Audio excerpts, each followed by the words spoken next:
R$1 milhão por ano, todo ano, desde 2016, trabalhando com robôs.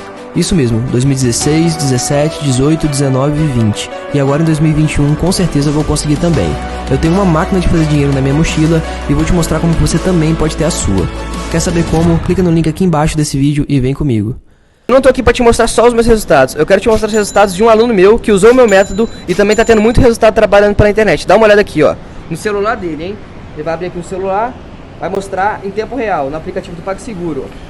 Atualmente eu tenho mais de 18 mil para sacar, ainda tenho 3 mil para receber. O método do João Pedro realmente funciona e mudou a minha vida. E falando em vendas, olha só os resultados do meu dia de hoje. E olha que o dia ainda está começando. Tá bom assim? Para começar o dia? Fala galera, beleza? Dá só uma olhada nesses resultados. Um mês trabalhando em casa, usando apenas o celular. Você também pode fazer isso. Quer saber como? Então clica no link na descrição desse vídeo que eu vou te ensinar.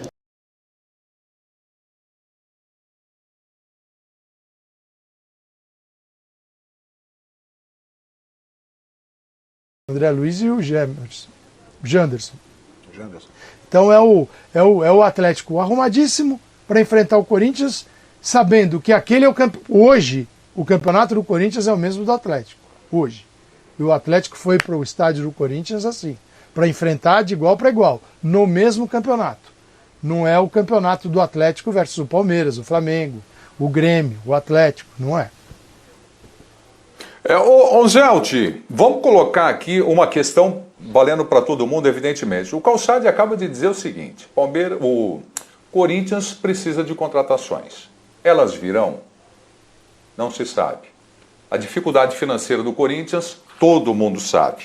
Agora, então, a pergunta que eu jogo para vocês. Se não tem contratação, o técnico está aí, o time está aí, qual é a realidade do Corinthians para esse início, para esta sequência de campeonato brasileiro, Zelt? É meio de tabela, sonhando muito, assim, será a grande vitória, a vaga na Libertadores. Por mais vaga que você tenha hoje na Libertadores, está muito difícil para o Corinthians. O Corinthians está num grupo hoje, finda a primeira rodada acabou e não mudou muito a perspectiva para o Corinthians. Ele vai brigar ali com Bahia, Santos, Fortaleza, Ceará, o próprio Atlético Goianiense.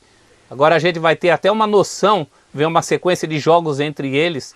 Nós podemos amadurecer uma ideia da diferença entre esses dois times, mas não vai ser muito além disso.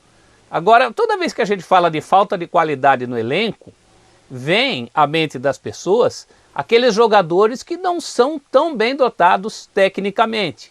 E o Corinthians tem um outro problema. Tem os jogadores bem dotados tecnicamente e não estão rendendo mais, a gente não sabe se voltarão a render.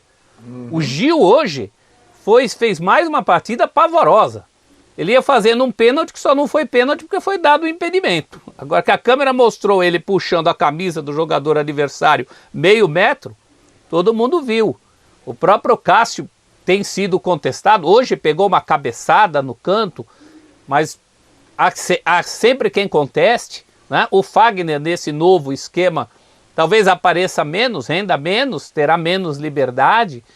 Esse mesmo esquema tem o Piton.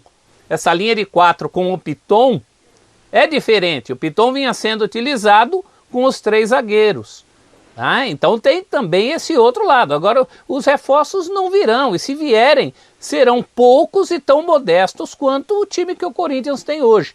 Não é muito esse caminho. O caminho da reforma que o Calçade aponta, da reforma de jeito de jogar, de ânimo dos jogadores, de uma decisão talvez do Silvinho, em alguns casos, nesses jogadores que já não rendem mais o mesmo, dando chance para quem está lá, para a moçada, para a molecada que a gente chama, são caminhos muito estreitos, Preto.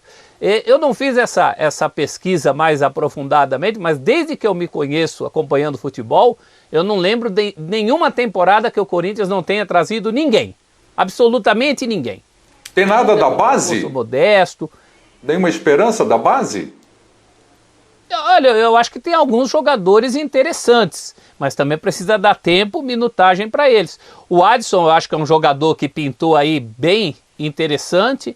Eu acho que tem que parar de rifar garoto também, porque tinha alguns que eram esperança até 3 semanas, né? E de repente você vê listas sem o Varanda, sem o Gabriel Pereira, sem o Xavier. Então o Corinthians consegue, além de não ter os jogadores, esses jovens se firmando, ainda consegue derrubar o astral de quem deu algum sinal de que poderia vingar. Eu acho que isso o Silvinho deve mexer. Isso é uma das poucas coisas que estão ao alcance do Silvinho. Até porque a história de vida do Silvinho é também a história de vida de um garoto do terrão. Ele tem a inteligência, isso é certo, e a gente espera que ele tenha a sensibilidade para lidar também com essa questão.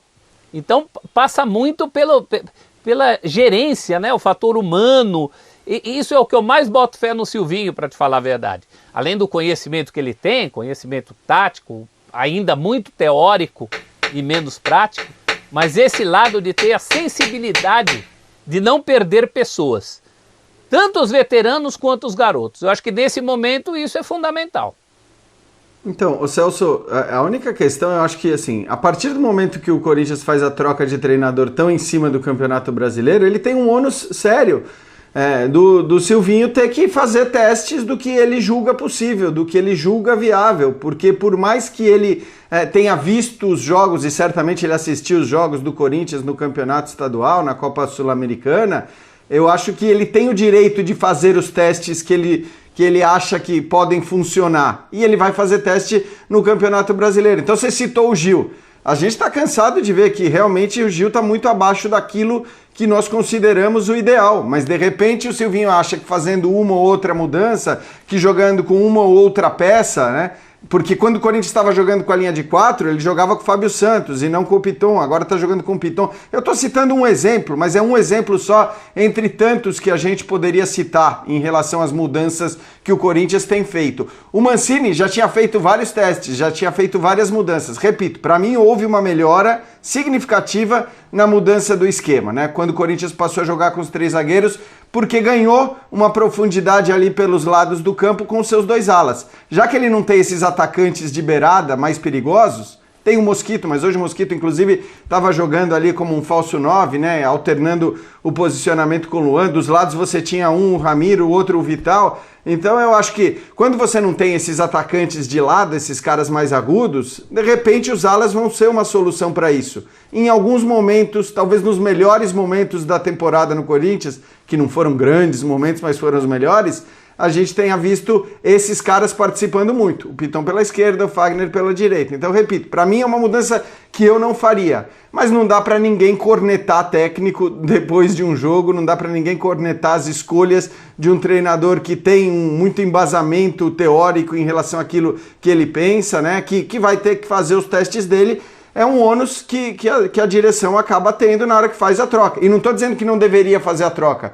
Até acho que deveria. Só que a troca acabou acontecendo muito às vésperas do início do Campeonato Brasileiro. E por mais que a gente fale do elenco, de não ter força para isso, eu não concordo com essa equiparação dos elencos do Atlético Goianiense e do Corinthians. Eu acho que quando a gente faz essa equiparação, a gente está equiparando baseado no rendimento do Corinthians e não no potencial desses jogadores. Porque então nós vamos falar que todos os caras que um dia já jogaram não têm condições? Eu já falei aqui, eu tenho muitas dúvidas em relação a vários deles, porque são caras já, inclusive, com uma idade avançada, né? Você pode até ter dúvidas em relação a alguns deles, mas você lista vários jogadores nesse elenco do Corinthians que já jogaram muito mais do que tem jogado. Então não dá para equiparar os elencos, não, pelo menos na minha opinião. Não é de elencos, Jean, é de perspectiva. De futebol e eventualmente de perspectiva. Tudo bem. Se os caras não correrem atrás, né? Não tem como equiparar a folha de pagamento, não tem como equiparar o fato do Fagner ter acabado de jogar uma Copa do Mundo, a última. Exatamente. A história de um Cássio. Agora, que é um elenco também desequilibrado, porque toda vez que a gente vai falar do que esse elenco tem de bom, a gente vai do meio campo para trás. Isso devia ter sido visto na hora da montagem do elenco, que não é um elenco só, né? Isso daí é o estuário, é o escoadouro de uma coisa que vem desde 2017. E eu só queria falar do Silvinho uma coisa. O Silvinho, quando chegou, ele falou da linha defensiva, 4 jogadores. Ele já anunciou, né, Calçade? Isso é verdade. Ele anunciou logo quando ele chegou. Por quê? Porque ele tem uma história dentro desse sistema. Como jogador, depois como na Inglaterra, também muito forte, na Espanha e principalmente na Itália, já como assistente técnico. Então, assim, a ideia dele de futebol, embora ele tenha deixado ali uma possibilidade de até jogar com 3 zagueiros, mas assim, as preferências, elas estão dentro de cada treinador, e é difícil dizer o certo ou errado. A única coisa que tem de certo aí é que o Corinthians parece que voltou a respirar quando passou a jogar com 3. Não quer dizer que ele tenha se livrado de todos os problemas. O Corinthians ficou fenomenal e agora ele está péssimo porque ele tem uma linha de 4 defensores. Então ele pode voltar a jogar dessa maneira. Ele precisa aí de trabalho, ele precisa de dias que ele não vai ter. Não vai ter, porque já tem Copa do Brasil contra o mesmo adversário. Então qualquer mudança é uma mudança que se faz o quê? Numa sessão de treinamentos? Não se faz na segunda-feira. Se faz o quê? Na terça? Joga-se já na quarta, quinta. Então não dá tempo para fazer grandes coisas, né? Grandes produções, grandes treinamentos, mas e essa mudança na conversa é a pior que tem. Mudança assim, que você vai, conversa, mostra, desenha, sem o jogador realizar dentro de campo. Mas isso todos sabiam, qualquer treinador, seja o Silvinho, qualquer outro que chegar, estará sujeito às mesmas condições. Aí vai depender de como cada um é capaz de, em pouco tempo, sem treinamento, executar mudanças que sejam favoráveis para a equipe. Agora, eu acho que o torcedor corintiano ficou chateado. Surpreso, não. Daqui a pouco nós vamos falar do Flamengo, que venceu o Palmeiras no Maracanã, o clássico de 2 grandes do futebol brasileiro. João Guilherme, com relação ao Corinthians ainda, Silvinho no comando, a saída do Mancini, chegada do Silvinho, dá para identificar alguma coisa de diferente já no time do Corinthians? Tudo bem, é o primeiro jogo, ele já falou do sistema, da preferência dele, né, de 4 zagueiros e tudo mais, mas é muito difícil para os jogadores assimilarem também uma troca de técnico já no início de um campeonato, João? Inclusive numa das entrevistas pós-jogo, o Gustavo, o atacante, ele citou isso, né? Que houve uma mudança de treinador, uma mudança de filosofia, em muito pouco tempo, numa estreia. Claro que não justifica uma derrota, até porque eu vejo aqui que o Corinthians finalizou mais do que o Atlético Goianiense. Cara, olha só, tá vendo esse computador aqui? Apenas com ele e uma conexão com a internet, eu faço vendas todos os dias quase que no piloto automático. Inclusive, dá uma olhadinha nos meus resultados do ano passado. Eu filtrei do dia 1º de janeiro de 2020 até o dia 31 de dezembro de 2020. E como você pode ver aqui, eu fiz mais de 1,5 milhão em vendas, mais de 1,5 milhão em comissões, trabalhando 100% online. Você quer aprender como que eu faço isso? Então clica no link aqui embaixo desse vídeo e vem comigo.